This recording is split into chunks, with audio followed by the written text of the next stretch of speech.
All right, everybody, welcome to the Studying Brew, episode 891 on this beautiful, what is it? Wednesday evening? Wednesday. Yes, Wednesday. I had to check what day it is. Guys, it's been crazy. We've been making a lot of stuff for scheduling purposes and calendars and flyers and all kinds of stuff. And you lose track of what day it is even anymore. Forgot even was it still April. I'm like, I think we're in June. No, I don't know. But anyways, thank you all for being here. We appreciate y'all. You could have been anywhere else, but you decided to be here because you know what? What? Being consistent is the most important key to being a passer. That's and right. we want to yell out, we got a passer. Yeah, that's what I'm talking about. My name is Andy. I'm the guy that yells out, we got a passer, but you're not here yet for that. But you're here for Brandy right now because she's got her Series 6, 63, 26, 65, and her Series 7, which makes her more than qualified to teach you all the things you need to know so that way you too could get a pass notice. And the other day, it was great. Christina Bogg says that, you know, it was a fire bug. What? That lit a fire under her team. Hmm. Do you know what she did? Maybe I shouldn't say. But anyways, April 15th was contribution day. It was the last day. Even if you got an extension on your taxes, it was the last day. She was like, you know what? All the people's securities license, go call your clients and see what they could contribute. There was quite a people that did not have their licenses yet, and it bothered them a little because you know they can't get into that grown-up conversation yet. But let me call somebody else to call you back. Yeah, mom and dad, can you help me? Ooh, it's brutal. Can you get the stuff off the top shelf for me? Yeah. I'm just a little soldier. Yeah, I'm just saying it's tough, right? That's why we got to make these decisions to get it done. And if you're not in the Primerica firm and you're like, what? You got to get it done anyway, so you can keep your job because that's how it works. Yes. That's how it works, right? You guys got opportunities and you got to take advantage of it to level up. That's the main goal. That's the main thing. So we're going to help you out tonight. We're going to give you some free content on this Wednesday. Free content. What are we going over, Brandy? Suitability. I thought you were going to say studio. I thought you were going to be like Phil Collins on me. No, we're going to go over suitability. So I don't know. That's a shout out to all the people that are like our age and whatnot, right? Youngsters are like, what? What are you talking about? Phil Collins? Who's that? With your boomer music. Yeah, I know. Anyways, it was a hot hit in the 80s. Anyways. Great scene in American American Psycho. Anyways. All right, everybody. Yeah. He's like breaking down the whole song as he's like gonna commit murder. Anyways. All right, everybody, on to happier stuff. Let's get this thing done. Let's do this thing with this free content. Let's get into suitability before I get myself into any more 80s references in a black hole of useless knowledge or fun knowledge. Alien knowledge. Was that a black hole or is it just aliens? I don't know, but remember that movie Abyss? That was a go-to. Is that the one where they're underwater? Yes, they go underwater and then they go on that colorful thing. Ooh, spoilers. Is there a color? I don't know. It's been a while since I've seen it. Or maybe you're thinking of Cocoon. I don't know. It was one of those movies. I think you're thinking of Cocoon. Anyways. All right, everybody. Thank you for being here. Like I said, we got more serious stuff. Brandy, during the day, she actually goes through content. She has live sessions. She's got all kinds of great stuff. We have course material that, you know, tonight we're just going to give you a small taste. If we were C's Candy, we'd be giving you a little treat, a little truffle of what we got. But if you want a whole box put together with all the stuff and all the fixings, you got to buy into it, right? So we have that all available there. Scan the QR code, hit the links in the chat.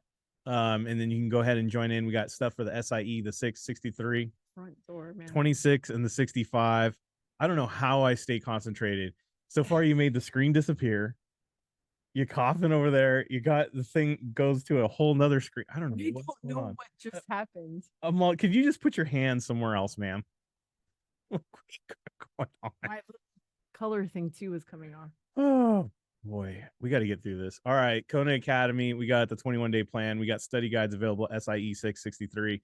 We got the Kona community on Discord. Check it out. It's all free. Scan the QR code. Hit the links. We got Instagram, Telegram, 951-290-3077. That's the phone number. You can give me a phone call or give me a text. Yes, go ahead, please.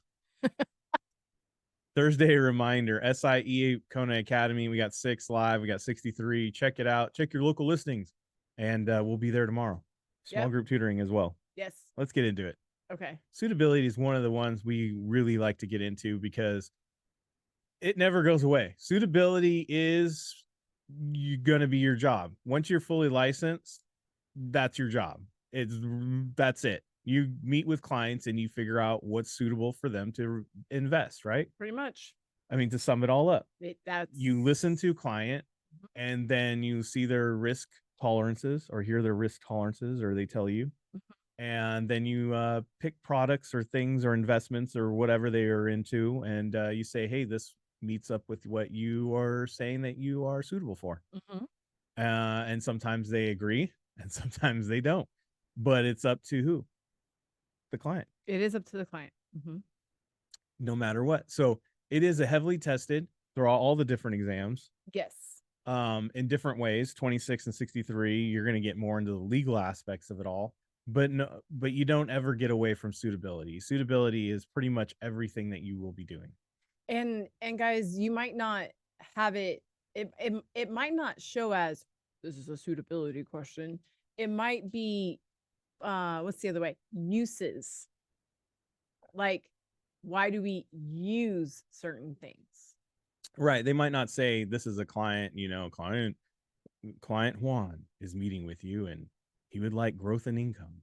Right. It might not be that way. Right. It might just start off with like, growth and income wasn't, or whatever, they hint around it. Right. They don't straight out say that that's what he wants, but you can read between the lines, or you're supposed to, and say, oh, that's what he wants. Yep. Or she wants, or am I supposed to say it? I don't know. I don't know how they work. I just say the client. I don't know. You guys all get it. I'm old. I can't figure out pronouns. Anyways, person. Don't cancel me because I can't figure out the them, they, their. That human. Because when you guys get to the 63, entity. persons means. Entity? Is that the word? No. I don't know. Entities. Let's move on. Anyways, so yeah, you got to do that. So tonight we're going to go over some suitability, and it's on every exam. And let's just go. Yes. All right. That's you, not me. I know. All right. So first of all, I'm going to do something that I don't normally do because we forgot the time. So I'm just going to mention it. And I wrote it down, but I'm going to talk about know your customer, because I feel like to make a suitable recommendation, you have to know your customer. Right? Yeah. Okay. You gotta know the person, right? Right. And you can get to know your customer by either like using a questionnaire as approved by your firm. Right. Very specific questions that you have to ask, or they want you to ask. As approved by your firm. Because they have to be compliant. Yes. You could do this in like an interview. Yeah. They don't want any kind of Michael Scott interview going on. If you're an Office fan, you know what I mean? Just totally inappropriate, totally out there, and not pertaining to what you're supposed to be doing. Right. Or like how I do it, I basically do it in like a conversational, like I ask questions, but I'm having a conversation to gather the information I need. So like they don't even know it and they're giving me all of the information. Right. Right. Because I'm having conversation. Because if you were meeting with a financial professional, what is more comfortable for them? I don't know much about, but like a conversation. Yeah, I feel. Yes. I feel people are more natural and they're more truthful when they're having a conversation, instead of sometimes we pump up our what we want. Yes. When we take a questionnaire, we're like, oh yeah, I'm athletic. In reality, I'm on the couch. Right. Because it looks good on paper, though. Exactly. And we ask questions that have to deal with their financial information. And probably the most important is their non-financial information. And so financial information is everything that you can. How much you got in the account? Pretty much. Or do you have any kind of income coming in that's taxable income? Exactly. It's stuff like exactly what Andy said. Your income, your expenses, your they call it discretionary income or discretionary money. They call it extra money. They call it, fun money, whatever, right? Your expendable money, right? Some call it FU money. Right? You can fill in the blanks for those words. Expendable money, right? Then we want to know like your other investments. Like, do you have a 401k at work, right? We want to know your other investments and what you got. We want to know your savings. That's all the financial stuff, right? We got Right. the financial. Exactly. And I'm sure there's more stuff on there, but that's good enough for now, right? And then our non-financial stuff is probably more important. Are you a citizen? Kinda, right? What's your age? But this is like, yeah, your plans, right? Your plans and your needs and your goals. Are you single? Are you married? I mean, you you kind of have to single? know. I mean, different goals for people that are going to be married or have plans to be married and or living single and like to mingle. Yeah, like maybe you're meeting with a newly married couple and they don't have kids yet. Maybe they don't want kids, right? Maybe you're a person that doesn't want relationships. Maybe, yeah, maybe you're just, out there having fun and you're just like, what else? It is what it is. Or maybe you're meeting with somebody who's retiring in the next 5 years. Very important. Right? So plans, needs, and goals is very important. Their risk tolerance. I like risk. I don't like risk. I understand risk is a thing. Right? So their risk tolerance is important. Their experience in investing is important, right? Plans, needs, and goals are all about their objectives. And guys, it's not like we're here and we're gonna get you there, right? It's not, life is not like that. So it's not a one-stop shop. There's little, milestones along the way to get us there, right? I want to take a huge family vacation. I want to buy a home. I want to buy my mom a home. I want to go to college. I want to send my kids to college. They're very active in sports. They, whatever it is, right? And so your son eats like a horse. Our son does eat like a small horse. It has been an investment. It's definitely an investment, right? But you guys see what we're saying. So it's not just like one thing. There's multiple things. There's different life cycles. There's different milestones. There's different things that we are trying to hit as we move through this thing called life. Yeah. Right. And so these things you talk about with your clients. And then, guys, you don't just come up with, okay, I'm going to give you guys the ABC stock. And life is never linear. No. It's never like a straight line. It's not like, oh, nothing will happen from here to there. Like, I think, okay, so you've got $500 to invest, and I think you should buy ABC stock. It doesn't just stop there. This is what we call a portfolio, right? We're building a portfolio that includes usually multiple accounts, right? Multiple accounts for multiple reasons. Meeting different, not different, multiple objectives, time horizons, right? These are the correct words that you're supposed to learn, and these are the vocabulary words you guys got to learn. Right. Multiple objectives. Yes. Multiple goals, right? Multiple things you want to accomplish, right? Right. And so a portfolio is a mix of all of that stuff.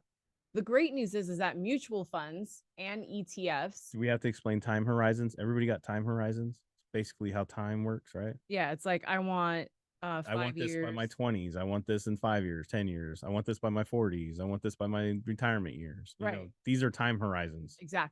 Exactly. I don't have kids yet, but I want to send them to college. That's 20, 25 years out. Those types of things, right? So it's a mix of all of these things. So when somebody goes, my investment portfolio. Well, 25 years out, we not meaning. Oh, I'm like, well, usually, anyways, go ahead. Well, I said they're not born yet. Oh, okay. Got it. Sorry. I said that really fast. I said you're meeting with. Well, these kids ain't going to college until they're 25. Wow. I meant to say they're not born. It's a long time off there.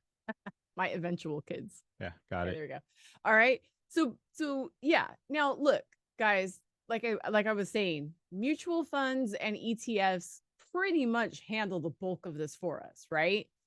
But we got to kind of know what they're made out of and what they're made out of works, like how they work with all these things, right? So, we're going to briefly talk about each major asset class and what their major objective meets, right?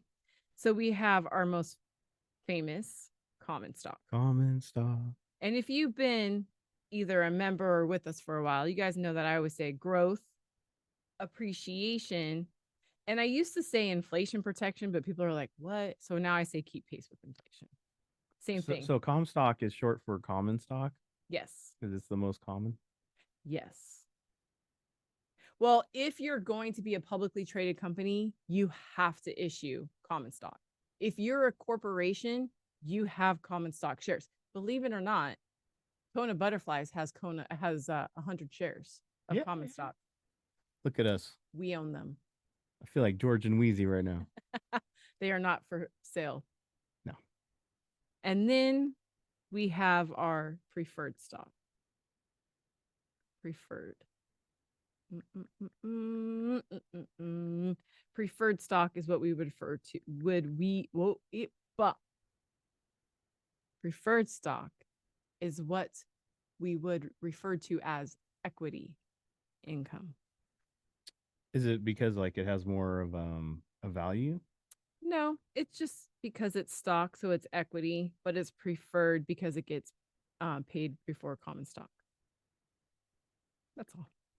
Well, I mean, no, it's also because it has a fixed dividend. So you're going to get your dividend first and it's fixed. So you can rely on those dividends. You can rely on it to pay a bill. Exactly. You know what's coming. Exactly. Now debt, this is in the form of, mostly our bonds, right? We use these for income and we can use them for safety. So I'm nervous about investing in the market. You could use debt securities. I've also heard that you use bonds to offset the volatility of the stock because it works inverse. Safety. So if the stocks go down, the bonds go up and it levels everything out. Exactly. That is very true. And we have different types of bonds, and different types of bonds do a little bit different things. Like James? Yep. And Joyce. Oh, wow. Okay. Treasury bonds. This is our safest. Okay. What's next? Municipal bonds. Right? Municipal bonds. These are for high tax brackets.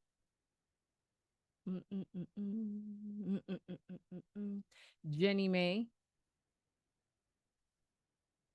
This is for monthly income. What else do I have? Corporates. So our corporate bonds are going to give us income. This is probably one of the most common, right? And it's either going to be, moderate or it might be high yield. Right? And then the last little piece that we have to know. I'm going to shout out for you Series 6 and Series 7 over here. If it's a 0 coupon, we use this for a target date. I think we talked about those last week, the week before. I can't remember. And then last but not least, we have our money markets. Money markets. These are for liquidity and safety. Right? So I'm going to zoom out for a second so you guys can look at this. Now I have like a running joke. What time is it? Yeah. So now I have like this kind of like this little running joke that I do when we're teaching, when we go from products that you learn in the SIE, right, to putting these in mutual funds. Okay. Now look, guys, you guys can see from the different colors here what you guys can use each one of these for. So if I have if I'm investing in common stock, I'm using that for appreciation. If I'm investing in treasury bonds, I want safe income, right? Now, my joke is this: if I put the word fund at the end of it, a Comstock fund, it's still going to meet the same objectives, but now it's a mutual fund or even an ETF. So when it's a That does fund, the it's same a thing. collection of common stock. Yes. It's going to be a collection of different common stocks all together in a nice little package called the fund. Right. Kind of like when you for Halloween they have the fun size pack. You know what I mean? Like you go to the grocery store, they have the fun size pack. You know, the different chocolates. You got all the different Snickers bars, the M&Ms, all the different chocolates, right? All put together in a nice little fun pack. Yeah. Then you got the ones that are all the you know, not chocolate. You know, Yeah. you got all the sours. You know, Mm-hmm. that's kind of how these work. Funds are like that. Each bag is a different bag of fun. Exactly. So, and if you guys are members or want to be members, Scan the QR code down there. guys, when I teach the products in the SIE, I'm already planting these seeds because I know what's happening next. Your next exam, you're putting them in funds or you're building portfolios in the Series 7. So you're using this information, we're building upon it for your next exam. So these are things that you've already heard with us. And each fund is managed. Mm-hmm. So what I was saying is that if you just put the word fund at the end of it, it's now a mutual fund, right? So like I wrote here in dark blue, the ABC Growth Fund is going to be made up of, it's a mutual fund made up of common stock, or the XYZ Government Bond Fund is going to be used for safety and income, much like we put up here. But the ABC Growth Fund has other things in there besides just ABC, right? ABC is what it's called, but it and underneath ABC will have a bunch of different little. It'll be invested in multiple different stocks. Do you get what I'm saying there? So multiple different stocks make up the ABC Growth Fund all together. And what Andy was saying is like when you go to, when it's Halloween and you buy the fun size candy bars, they're a mix of different candy bars All in a bag. all in one bag. And then if you put a manager on that bag, you got your fund manager. It's true. That's all of it all together, guys. That's just making it simple in simple terms so we kind of get an idea. If you can visualize some of this stuff in that's really complicated in a different way, in a funner way, then you're like, okay, now I see kind of how it's all together.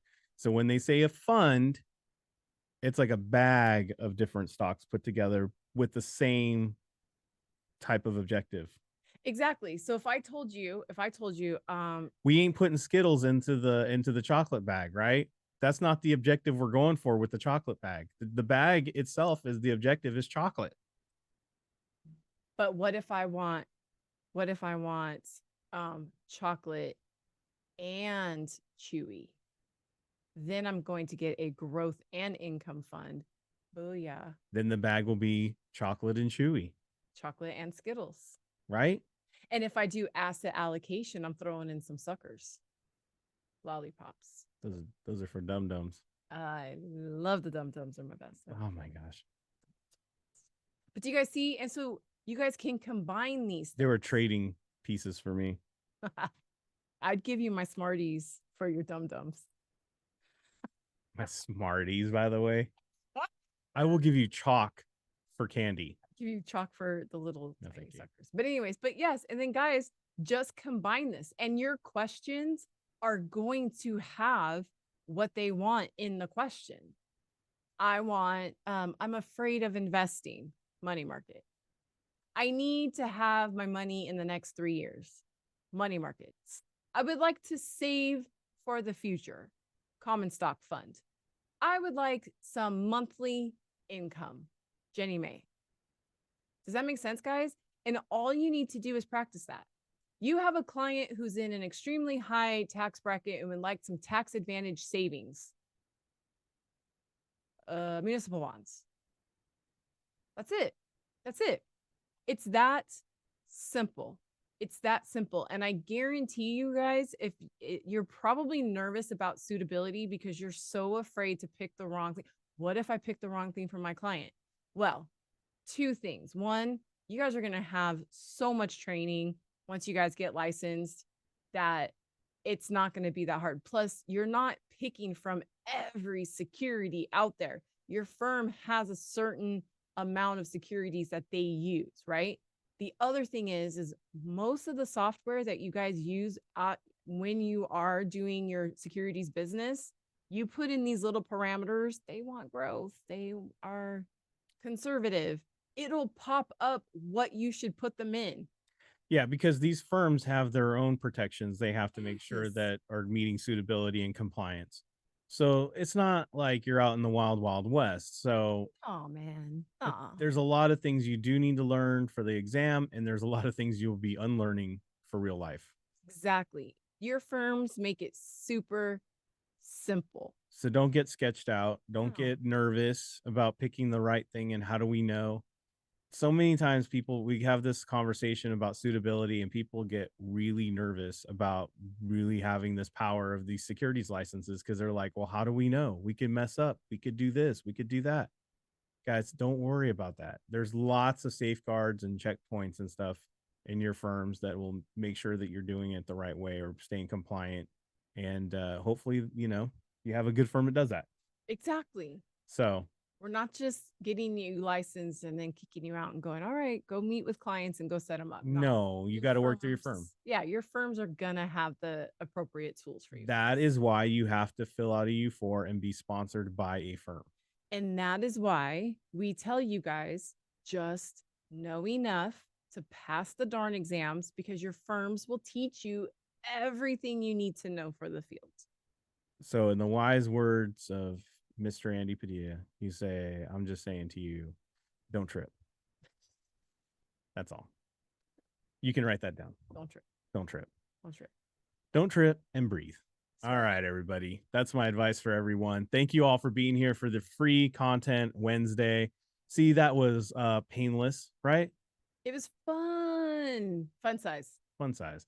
It was easy. It's fun. And you know what? You can make all these terms that seem really complicated a lot easier if you just take it out of securities, put it into things that are more relatable, and just have fun with it. Relax. It doesn't have to be that crazy. Like I said, don't trip. So, all right, we'll be back tomorrow night for the Studying Brew content, techniques. We got it all. A little bit of everything. We're going to tie up the whole entire week into a nice little episode for tomorrow. We're going to have quiz questions from every exam, and Brandy's going to break them down for you. So it's going to be a good one. Plus, we got all that member stuff happening tomorrow. Take care, everybody. Stay safe out there. Wash your hands. Don't touch your face. Don't touch your friend's face. That's all I know. And keep that positive mental attitude. PMA, everybody. Have a great. Thank you guys so much for being on. We super appreciate you guys. Remember, keep it simple. Keep it on the surface level. We'll see you guys tomorrow. Have a great one.